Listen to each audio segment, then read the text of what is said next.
So you may have heard of Mattisyahu, a very pro-Israel Jewish singer, and often celebrities, small celebrities like him, they're very detached from the world. They don't actually understand the conflict. He's generally pro-Israel, and I just assume that, he's just pro-Israel out of his ignorance, or he's pro-Israel in general because he's a Jew. And most of them, listen, most celebrities don't understand why they're supporting one way or the other because they're very detached from the nitty gritty. But in this interview, Monticello was challenged on sort of like the pro-Israel stance and how, the interviewer is basically saying that Hamas and Israel are the same and they're both at fault. And he pushes back and puts the interviewer in his place. Check this out. What happened was, at one point, I believe Clinton brokered Arafat and Rabin to actually publicly meet and shake hands, which was the first time this ever happened in the history of the conflict. And there was really a feeling of like, okay, like the Jews and the Muslims are finally going to work it out because the two biggest leaders are actually shaking hands and having a conversation. But then what was happening at the same time was there were certain people that didn't like this coming together. And there was an extremely right-wing Jewish kid that was going around and meeting with a bunch of rabbis, a bunch of right-wing rabbis that, and I guess he had quoted something in the Torah that said, well, if a Jew kills another Jew, then he should be killed based on these passages. So therefore, if Rabin's policies are killing Jews, should Rabin be killed? Right. And some of the rabbis said, well, hypothetically, yes. Sure. Not thinking this was actually going to happen. And from what I understand, Netanyahu was part of this real right-wing kind of anti-Rabin feeling during this time. And during a peace rally in Israel, that right-wing kid goes and kills Rabin right in the middle of the square. Yeah. Which basically ended the peace talks because Netanyahu took over after that. And since that point, it's never been good from my point of view. And I'm Jewish. Yeah. And I'm saying it. That's definitely like one way of looking at it. I read it and I read the entire completely different story. Okay. Let's hear your version. To me, it's all irrelevant. Netanyahu, the right, the left, all of that is just completely irrelevant. Israel's the Jewish homeland. We've tried like time and time again to work together with the brothers, our cousins and brothers, Arab and Muslim brothers and cousins. And time again, they've made it their business to not just tell us that they want us not just gone, but to actually try to pull it off. And after October 7th, there's no one's fault. It's not Netanyahu's fault that these people came over the border and took back families and kids and murdered people. I don't know if you saw the documentary for the Nova Festival. Have you watched that yet? No, I didn't watch the actual documentary, but I was. You got to watch that documentary. You got to watch that documentary. It follows 10 kids at that festival and what they went through, and you see some crazy shit. I was there, like I went and I met the families of the hostages and all of that. To me, Israel and the Jewish people are linked, as you see, because motherfuckers hate Jews and they'll blame Israel, but at the end of the day, it's the way it is. There's anti-Semitism. People hate Jews. Israel and Jews are linked. You can't take Israel away from the Jews. You can't take it out of the equation. It's just a part of it. It's part of it because it's where we come from. It's deeply ingrained into the prayers, into the ideas, into the themes of every aspect of Judaism. And for someone who knows nothing of Judaism, which is the majority of our country that grew up in Reform America, post-Holocaust, post getting out of Russia, post getting out of everywhere, where religion and Judaism was the farthest thing they wanted anything to do with, and they never got to explore to understand it. It's very easy to point the fingers at politics and say this and that. But the truth of the matter is that they're bound together. And, I'm not saying I agree with all political sides and all the things that Israelis have done and this, that, and the other thing. But the bottom line is that it's a known thing that they don't want Israel there. They want to eliminate us in any fashion, in any way possible. And Israel being the homeland of the Jewish people, it needs to be. 6 million of us were murdered. you know, not so long ago by the most technologically scientific, you know, perfect group of people, you know, the most civilized Germans, you know. This shit happened in the 40s, you know, in the 30s and the 40s, you know. This evil exists and it'll exist again. And this happened since the beginning of time. And if you're a small-minded Jew who only sees your life, that you grew up in this golden era of Judaism in some kind of suburbs, or your parents were lawyers or doctors, or, you know, that's how people see the Jews. But the Jews, we go back, you know. It makes no sense why we're still here. It makes no sense that such a small group of people have influenced the world on such a major way. It's bonkers. And I used to get very turned off, like when I was religious, by this idea of the chosen people. It used to drive me insane. And I'll tell you now, I'm not humble anymore when it comes to it. We are the chosen motherfuckers. Like, there is no reason why such a small group of people hated and murdered for so many years have made Now, that is the energy right there. That's the energy you got to bring. We are the chosen motherfuckers. it this far. And some of it has to do with Israel. So to think that we're just going to fucking leave, pack up, and say goodbye is a huge mistake, you know. And I don't know, maybe I'm going on a little further than what you wanted me to do, but I just have to say how I feel about it, you know. It's No, emotional for me. it's all good. I mean, this is going a to be all. very I'm not going to answer you with a million fucking facts about this, that, and the other thing. I'm going to come at it from a very emotional place. I'm very connected to it, and you know, that's what it is. look. The majority of the world has never been to Israel. So when Hamas, who doesn't actually recognize Israel as a country and doesn't actually communicate directly with Israel, they have to go through um, Palestine, the Palestine Authority, to even communicate on any level. Which, by the way, is fucking full of shit. Like, the Palestine Authority and Yasser Arafat was a fucking criminal and a crook and a horrible human being.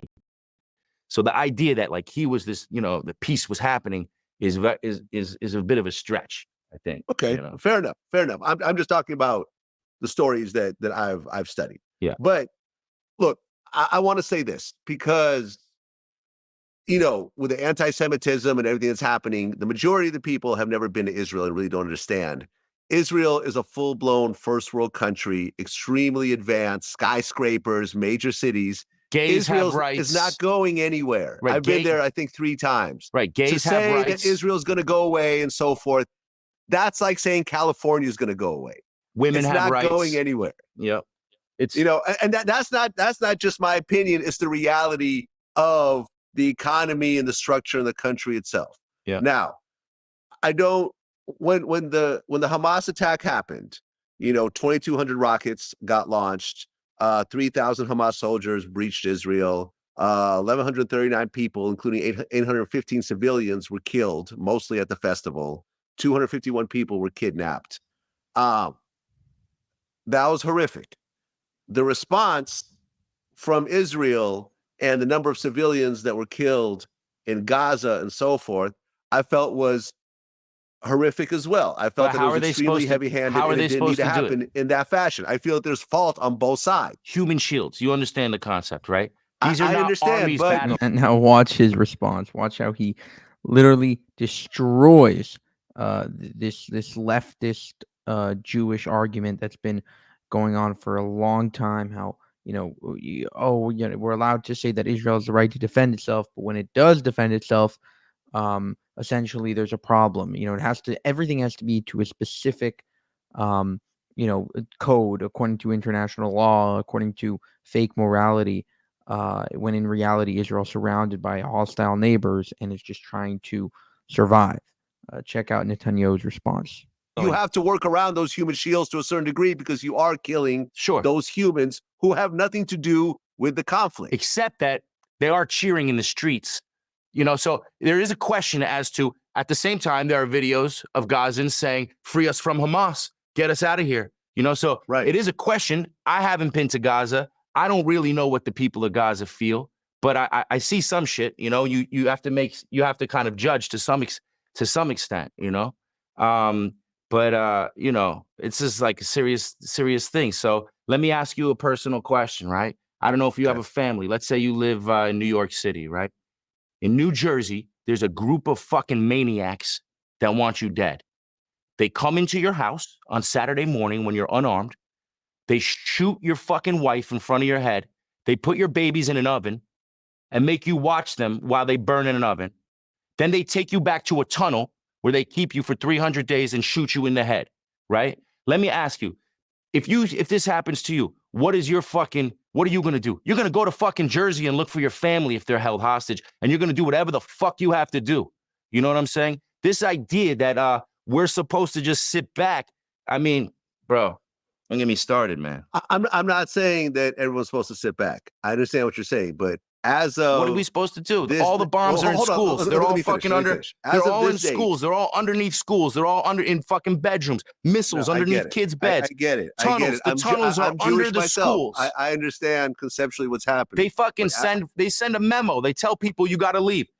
At the very least, they send a memo. They fucking drop shit from the sky. Fucking leaflets. They tell people, get the fuck out of here. We're going in. We're gonna find these tunnels. We're looking for our fucking hostages, innocent civilians that you fucking broke down the wall and brought back to your fucking place. You think they didn't have this in mind?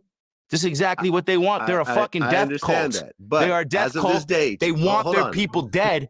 They want their people dead so that the rest of the world will come against Israel. You know, it's not fucking hard to see. I understand, and I understand how it's playing out. And they say it in the media very clearly. They say this. On this date, 43,000 people have been killed. 41,000 Palestinians and about 1,700 Israelis. Those numbers is what people have a problem with. I don't have a problem with those numbers. You don't have a problem with 41,000 Palestinians. You wouldn't have a problem with it if it was your fucking 2-year-old in the tunnel. Most of which are children, women, civilians, and so forth. Yes, some of those are Hamas, and I understand there's repercussions for being in Hamas. But kids getting killed, I can't co-sign that on a number like that. Nobody's asking you to co-sign it. It's insane. So what do you do? What co-sign? There's no co-sign. What do you do? 30 to 1. What do you do? Sit back? Just let it keep happening? You don't sit back, but you have to have a plan that's not also killing children and women and people that have nothing to do. Okay, so in Hezbollah, they blew up the fucking pagers, right? So they're getting a little bit better. You know, this is not something. They are. I think it's fucking interviewed easy? Eric Prince, who's the founder of Blackwater. Yeah. And we talked about how that even happened. Do you know how they did that? I know exactly how it happened. Yeah. Really? Yeah. So from your point of view, what happened? Basically, when they knew they were going to be needing pagers and walkie-talkies and not being on cell phones, they found the company that makes the pagers that they order from. They create the pagers for that company and put bombs in them. And fucking we're tracking them and we're listening to them the whole time. And it's only that they started to figure it out. That's the reason why they fucking pulled the plug when they did. But they were tracking them for a while on those pages.